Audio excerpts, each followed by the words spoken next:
તો જય માતાજી મિત્રો, ગુડ મોર્નિંગ. આજે તો સવારમાં વહેલા ઉઠીને મસ્ત ગુલાબી વેધરનો વ્યૂ જોતા જોતા આપણે થઈ ગયા રેડી.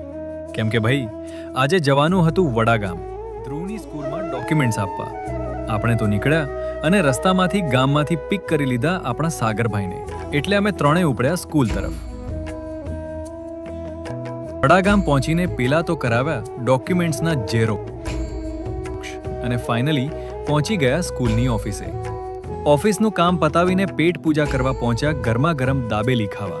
ત્યાં જ અચાનક એન્ટ્રી થઈ આપણા અલ્પેશભાઈની. એટલે ભાઈ એમના માટે પણ એક દાબેલીનો ઓર્ડર તો બને જ ને. દાબેલી ઝાપટીને ઉપરથી પીધી ઠંડી ઠંડી માજા.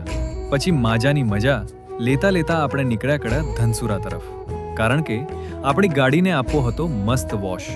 પણ ત્યાં પહોંચીને જોયું તો ફૂલ ભીડ. એટલે ભાઈ આપણે પણ ગાડી લગાવી દીધી લાઈનમાં અને શાંતિથી બેઠા વેટિંગમાં. ફાઇનલી આપણી ગાડી એકદમ ચકાચક વોશ થઈ ગઈ અને હવે આપણે નીકળીએ છીએ ઘર તરફ.